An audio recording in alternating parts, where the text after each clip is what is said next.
कांग्रेस सांसद शशि थरूर किसी न किसी मीडिया हाइलाइट्स में बने रहते हैं। जब व्लादिमीर पुतिन भारत आए तो उनके लिए राष्ट्रपति मुर्मू की तरफ से एक स्टेट डिनर आयोजित किया गया। इसमें सभी जो मंत्री थे उनको इनवाइट किया गया। साथ ही राहुल गांधी और विपक्ष के कुछ नेताओं को छोड़कर सिर्फ एक बंदे को इनविटेशन मिला, वो थे शशि थरूर। लेकिन अब इसके बाद में बहुत ये है कि शशि थरूर के लिए एक और ऐलान हुआ है। ऐलान किसका हुआ? ऐलान हुआ है कि वीर सावरकर पुरस्कार के लिए शशि थरूर को चुना गया है। इस पर शशि थरूर बहुत आग बबूला हो गए हैं और उन्होंने पूछा है कि बिना पूछे कैसे दे दिया, कैसे यह है कि जो अवार्ड है वो दे सकते हैं। इस पर पूरी प्रतिक्रिया आई है कांग्रेस सांसद शशि थरूर की तरफ से। क्या है चलिए जानते हैं, लेकिन शुरुआत करने से पहले आपसे एक रिक्वेस्ट है, अभी तक आपने मेरा चैनल उज़ैर की आवाज़ को अगर सब्सक्राइब नहीं किया है तो प्लीज़ आप मेरा चैनल उज़ैर की आवाज़ को सब्सक्राइब कर लीजिएगा।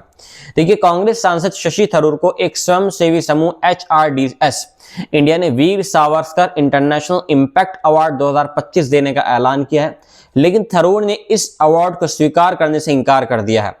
कुल 6 लोगों को अवार्ड के लिए नॉमिनेट किया गया है।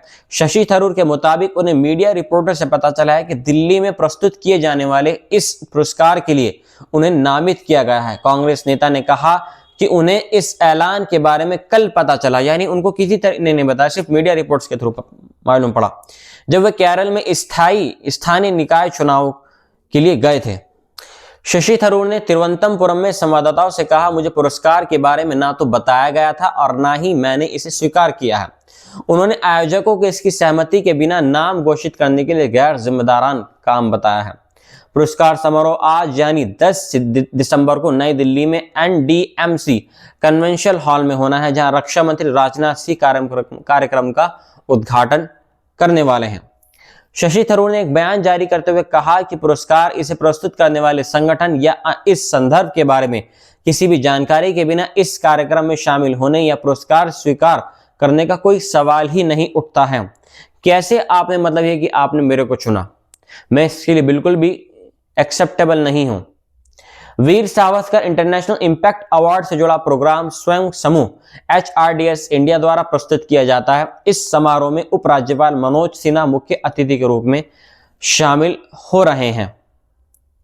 देखिए, अभी जो बात करें शशि थरूर के बारे में, शशि थरूर की कुछ कांग्रेस की जो कुछ बड़े जो नेता हैं उनके साथ में कुछ अनबन चल रही है। अंदर की एक बात यह है, लिहाजा उनका जो रुख है भाजपा की तरफ यानी केंद्र सरकार की तरफ वो ज्यादा ही क्लोज होता नजर आ रहा है और इसी वजह से उनको डिनर में इनवाइट किया गया। और इसके बाद में कांग्रेस के नेता राहुल गांधी ने इस पर ऑब्जेक्शन उठाया कि ये पार्टी की इंसल्ट है। आपने जो बड़े नेता है उनको तो पूछा नहीं, जो एक दूसरा जो एक सांसद है कांग्रेस का आपने उसको पूछा है, लिहाजा इसमें कांग्रेस पार्टी की तौहीन है। जबकि यहां पर भाजपा की सरकार है यानी केंद्र सरकार वो ये बोल रही है कि वो कई बार कोई भी राजनीतिक अगर इंडिया आता है तो वो सबसे पहले जो विपक्षी दल है उनको इनवाइट करते हैं, और अगर कोई बाहर का कोई राजनीतिक आता है, कोई एम्बेसडर आता है तो हम उसकी रिक्वायरमेंट के हिसाब से हम उसी दल से उनकी मुलाकात कराते हैं जिस दल से वो मिलना चाहते हैं। और इसी वजह से शायद ये भी हो सकता है कि जो व्लादिमीर पुतिन जो भारत आए थे, शायद उनके जो प्रोग्राम जो सेट तय किया गया था उसमें यही प्रोग्राम होगा शायद कि किन किन नेताओं को इसमें शामिल किया जाना है इस डिनर के अंदर। मिलता हूं आपसे एक नई रिपोर्ट के साथ में। जय हिंद। कांग्रेस सांसद शशि थरूर किसी न किसी मीडिया हाइलाइट्स में बने रहते हैं। जब व्लादिमीर पुतिन भारत आए तो उनके लिए राष्ट्रपति मुर्मू की तरफ से एक स्टेट डिनर आयोजित किया गया। इसमें सभी जो मंत्री थे उनको इनवाइट किया गया। साथ ही राहुल गांधी और विपक्ष के कुछ नेताओं को छोड़कर सिर्फ एक बंदे को इनविटेशन मिला, वो थे शशि थरूर।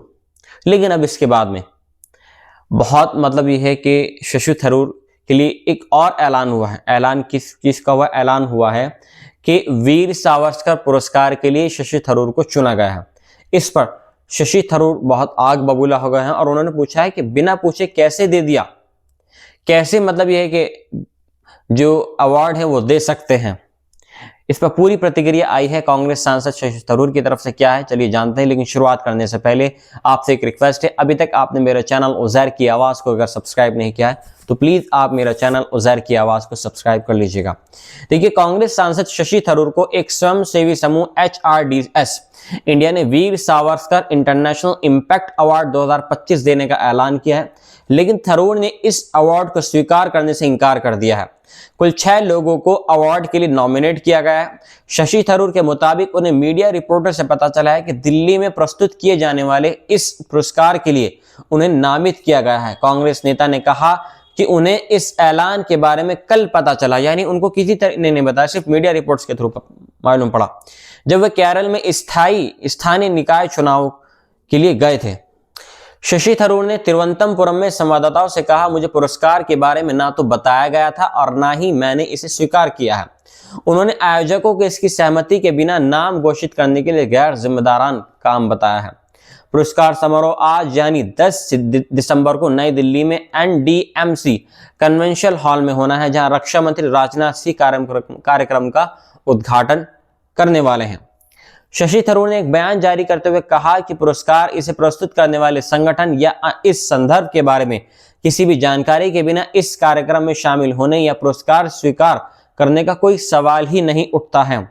कैसे आपने मतलब है कि आपने मेरे को चुना, मैं इसके लिए बिल्कुल भी एक्सेप्टेबल नहीं हूं। Veer Savarkar international impact award से जुड़ा प्रोग्राम स्वयं समूह HRDS इंडिया द्वारा प्रस्तुत किया जाता है। इस समारोह में उपराज्यपाल मनोज सिन्हा मुख्य अतिथि के रूप में शामिल हो रहे हैं।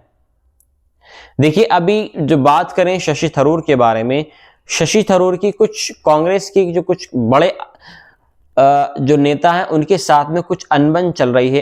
अंदर की एक बात यह है, लिहाजा उनका जो रुख है भाजपा की तरफ यानी केंद्र सरकार की तरफ वो ज्यादा ही क्लोज होता नजर आ रहा है, और इसी वजह से उनको डिनर में इनवाइट किया गया। और इसके बाद में कांग्रेस के नेता राहुल गांधी ने इस पर ऑब्जेक्शन उठाया कि ये पार्टी की इंसल्ट है। मतलब आपने जो बड़े नेता हैं उनको तो पूछा नहीं, जो एक दूसरा जो एक सांसद है कांग्रेस का, आपने उसको पूछा है, लिहाजा इसमें कांग्रेस पार्टी की तौहीन है। जबकि यहां पर भाजपा की सरकार है यानी केंद्र सरकार, वो ये बोल रही है कि वो कई बार कोई भी राजनीतिक अगर इंडिया आता है तो वो सबसे पहले जो विपक्षी दल है उनको इनवाइट करते हैं, और अगर कोई बाहर का कोई राजनीतिक आता है, कोई एम्बेसडर आता है, तो हम उसकी रिक्वायरमेंट के हिसाब से हम उसी दल से उनकी मुलाकात कराते हैं जिस दल से वो मिलना चाहते हैं। और इसी वजह से शायद ये भी हो सकता है कि जो व्लादिमीर पुतिन जो भारत आए थे, शायद उनके जो प्रोग्राम जो सेट तय किया गया था उसमें यही प्रोग्राम होगा शायद कि किन किन नेताओं को इसमें शामिल किया जाना है इस डिनर के अंदर। मिलता हूं आपसे एक नई रिपोर्ट के साथ में। जय हिंद। शशि थरूर ने तिरुवनंतपुरम में संवाददाताओं से कहा, मुझे पुरस्कार के बारे में ना तो बताया गया था और ना ही मैंने इसे स्वीकार किया है। उन्होंने आयोजकों को इसकी सहमति के बिना नाम घोषित करने के लिए गैर जिम्मेदारान काम बताया है।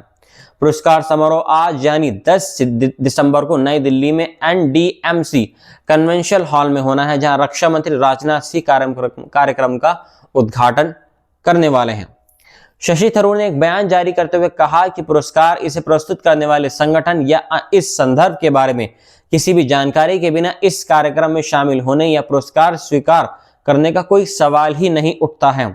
कैसे आपने मतलब है कि आपने मेरे को चुना, मैं इसके लिए बिल्कुल भी एक्सेप्टेबल नहीं हूं। Veer Savarkar international impact award से जुड़ा प्रोग्राम स्वयं समूह HRDS इंडिया द्वारा प्रस्तुत किया जाता है। इस समारोह में उपराज्यपाल मनोज सिन्हा मुख्य अतिथि के रूप में शामिल हो रहे हैं। देखिए, अभी जो बात करें शशि थरूर के बारे में, शशि थरूर की कुछ कांग्रेस की जो कुछ बड़े जो नेता हैं उनके साथ में कुछ अनबन चल रही है। अंदर की एक बात यह है, लिहाजा उनका जो रुख है भाजपा की तरफ यानी केंद्र सरकार की तरफ वो ज्यादा ही क्लोज होता नजर आ रहा है, और इसी वजह से उनको डिनर में इनवाइट किया गया। और इसके बाद में कांग्रेस के नेता राहुल गांधी ने इस पर ऑब्जेक्शन उठाया कि ये पार्टी की इंसल्ट है। मतलब आपने जो बड़े नेता हैं उनको तो पूछा नहीं, जो एक दूसरा जो एक सांसद है कांग्रेस का, आपने उसको पूछा है, लिहाजा इसमें कांग्रेस पार्टी की तौहीन है। जबकि यहां पर भाजपा की सरकार है यानी केंद्र सरकार, वो ये बोल रही है कि वो कई बार कोई भी राजनीतिक अगर इंडिया आता है तो वो सबसे पहले जो विपक्षी दल है उनको इनवाइट करते हैं, और अगर कोई बाहर का कोई राजनीतिक आता है, कोई एम्बेसडर आता है, तो हम उसकी रिक्वायरमेंट के हिसाब से हम उसी दल से उनकी मुलाकात कराते हैं जिस दल से वो मिलना चाहते हैं। और इसी वजह से शायद ये भी हो सकता है कि जो व्लादिमीर पुतिन जो भारत आए थे, शायद उनके जो प्रोग्राम जो सेट तय किया गया था उसमें यही प्रोग्राम होगा शायद कि किन किन नेताओं को इसमें शामिल किया जाना है इस डिनर के अंदर। मिलता हूं आपसे एक नई रिपोर्ट के साथ में। जय हिंद।